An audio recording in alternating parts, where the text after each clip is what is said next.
Hello दोस्तों, मैं ललित पटेल आपका अपना इंडी चैनल में हार्दिक स्वागत देवे से बात करते हैं पीसीएस अधिकारी ज्योति मौर्य और मनीष दुबे की। पीसीएस अधिकारी और ज्योति मौर्य पर ये अटकलें तेज थी कि नए साल में उत्तर प्रदेश सरकार अब उन्हें कोई नया तोहफा देने के मूड में है। यानी कि ज्योति मौर्य और मनीष दुबे जो थे अपने पद पर वापस जा सकते हैं, यानी कि उन्हें नई जगह पोस्टिंग मिल सकती है। लेकिन दोस्तों, मनीष दुबे के खिलाफ विभागीय जांच प्रारंभ होने से और ज्योति मौर्य और मनीष दुबे के पूरे प्रकरण में जो इन पर आरोप लगे थे, अवैध प्रेम प्रसंग और अवैध संबंध के आरोप जो उनके पति आलोक मौर्य ने लगाए थे, इसके चलते तमाम और महिलाओं ने भी मनीष दुबे पर लगाए थे, जिसके चलते मनीष दुबे के खिलाफ भी कार्रवाई हुई और मनीष दुबे सस्पेंड कर दिए गए दोस्तों। लेकिन जब इस पूरे प्रकरण में ज्योति मौर्य और मनीष दुबे के प्रकरण में व्यापक जांच हुई, क्योंकि भ्रष्टाचार, अवैध धन वसूली और पद का दुरुपयोग करना, पद की गरिमा गिराने का तमाम गंभीर आरोप इन दोनों अधिकारियों पर लगे थे। ऐसे में जब व्यापक जांच होगी तब इनकी मुश्किलें बढ़ेंगी, क्योंकि ज्योति मौर्य और मनीष दुबे के खिलाफ कानूनी जानकारों का कहना है कि इन पर एफआईआर भी हो सकती है अगर इन पर जो आरोप लगे उनमें सत्ता पाई गई और आरोप सिद्ध होते हैं। ऐसे में इनकी मुश्किलें बढ़ेंगी। उत्तर प्रदेश सरकार आने वाले चुनावी इसी साल में जो चुनाव होने वाले लोकसभा, इसके चलते कोई ऐसा कदम नहीं उठाना चाहते कि जिससे सरकार की छवि खराब हो और जिसका दुष्प्रभाव पड़े।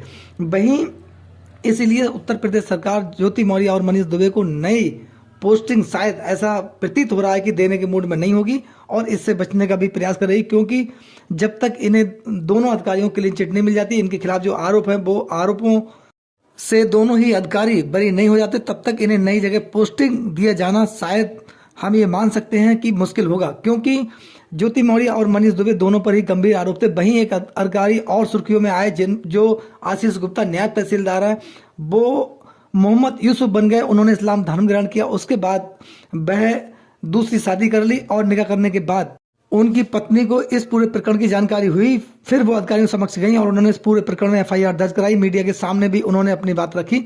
दोस्तों, इस प्रकार से अपने पद का दुरुपयोग करना, पद की गरिमा को क्षति पहुंचाने के मामले में तमाम अधिकारी ऐसे हैं जो आरोपी हैं, उन पर आरोप लगे हैं और कुछ अधिकारियों पर आरोप सिद्ध भी हुए हैं। दोस्तों, ऐसे में उत्तर प्रदेश सरकार भी सख्त है। वो चाहती है कि अधिकारी बिल्कुल स्वच्छ और साफ छवि के अधिकारी हों जो समाज में पॉजिटिव संदेश दे सकें। लेकिन ऐसे अधिकारियों के चलते, जिनमें तमाम ऐसे नाम अधिकारियों का, तमाम पुलिस विभाग के अधिकारी ऐसे हैं जिन पर गंभीर आरोप लगे, जिनके ऑडियोज वीडियोज तमाम सोशल मीडिया पर वायरल हुए, ऐसे अधिकारियों के ऊपर बड़ी कार्रवाई भी उत्तर प्रदेश सरकार ने की। ऐसे में ये माना जा रहा है कि इन तीनों अधिकारियों के खिलाफ भी बड़ी कार्रवाई होगी, क्योंकि मनीष दुबे तो ऑलरेडी सस्पेंड किए जा चुके हैं, ज्योति मौर्य को उनके पद से हटाया जा चुका है और आशीष गुप्ता से बने मोहम्मद यूसुफ, जो इस्लाम धर्म ग्रहण करने के बाद मोहम्मद यूसुफ के पूरे प्रकरण में अन्य 3 लोगों के खिलाफ और एफआईआर दर्ज हुई थी, उनको भी अरेस्ट किया गया है। पूछताछ की गई है इस पूरे प्रकरण में कितने लोग सम्मिलित थे, क्योंकि ये पूरा मामला है वो धर्मांतरण से जोड़ के देखा जा रहा है।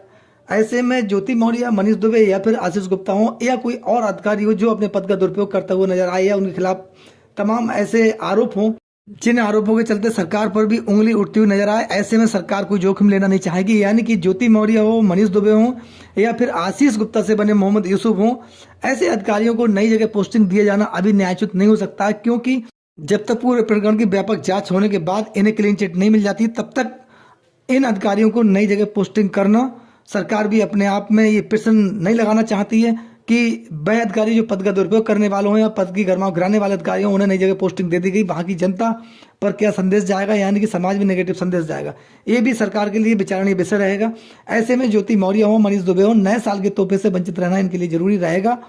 दोस्तों, हम आपसे अब बात करना चाहते हैं हिंदुस्तान में नए कानून का विरोध करने वाले ड्राइवर की। यानी कि पूरे हिंदुस्तान में ड्राइवरों का विरोध प्रदर्शन है, हड़ताल है, वह बहुत लंबी हो चुकी है। यानी कि पूरे भारत में ये विरोध प्रदर्शन चल रहा है, जिसके चलते सभी व्यवस्थाएं ठप हैं। ट्रांसपोर्ट विभाग और परिवहन विभाग पूरी तरह से ठप हो चुका है, क्योंकि ट्रक ड्राइवर और तमाम जो ड्राइवर हैं देश के, उन्होंने इस मामले में हड़ताल ले ली है। उनका कहना है कि नए कानून से हमारी मुश्किलें बढ़ेंगी, हम बहुत कम पूंजी के लोग हैं, गरीब व्यक्ति हैं, मजदूरी लेवल के व्यक्ति हैं।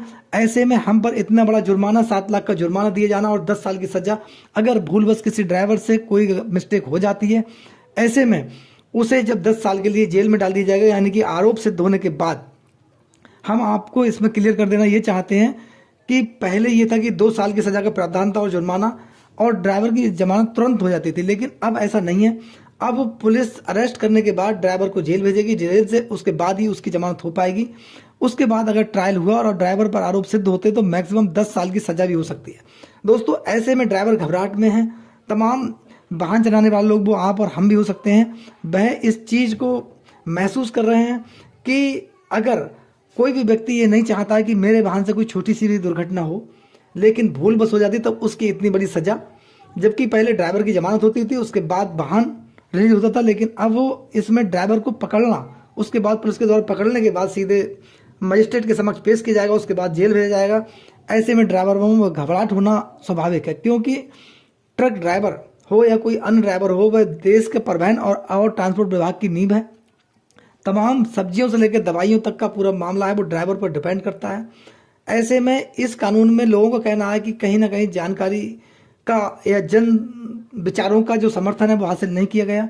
ये कानून एक प्रकार से लोगों पर थोपा गया है, लोग इस प्रकार से इसका विरोध भी कर रहे हैं, क्योंकि ड्राइवरों का कहना है कि ड्राइवरों की जब किसी वाहन दुर्घटना में, सड़क दुर्घटना में या कहीं किसी कारणवश जो है मृत्यु हो जाती है, उसके लिए कोई प्रावधान नहीं है, उसके लिए कोई अनुदान राशि नहीं है, उनके लिए, उनके परिवार के लिए कोई सपोर्टिंग व्यवस्था नहीं है।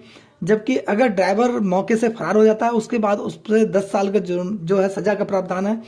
अगर ड्राइवर को वहां मौके पर पकड़ लिया जाए और उसकी पब्लिक के द्वारा पीट कर हत्या कर दी जाए, या तमाम ड्राइवर ऐसे हैं जिनके साथ देश में ऐसी घटनाएं हुई हैं कि उनकी मौके पर भी हत्या कर दी गई है भीड़ के द्वारा, जिसमें उनके परिवार की आर्थिक मदद करने वाला आज तक कोई सामने नहीं आया। ड्राइवर का परिवार किस स्थिति में ये देखने वाला कोई नहीं है। लेकिन नए कानून में भी यही व्यवस्था है कि ड्राइवर के लिए आर्थिक मदद की कोई पैकेज की कोई व्यवस्था नहीं है। दोस्तों, अब ऐसे में ड्राइवर जरूर घबराहट में है और ये आंदोलन इतना बड़ा हो चुका है, इससे सरकार की अर्थव्यवस्था पर बहुत बड़ा प्रभाव पड़ने वाला है। और अब देश में लोग दवाइयों की, सब्जियों की किल्लत से जूझने लगे हैं, लोगों को आने जाने की समस्याएं हैं, क्योंकि तमाम ड्राइवर ने हड़ताल कर रखी है, अपने वाहनों को खड़ा कर दिया है।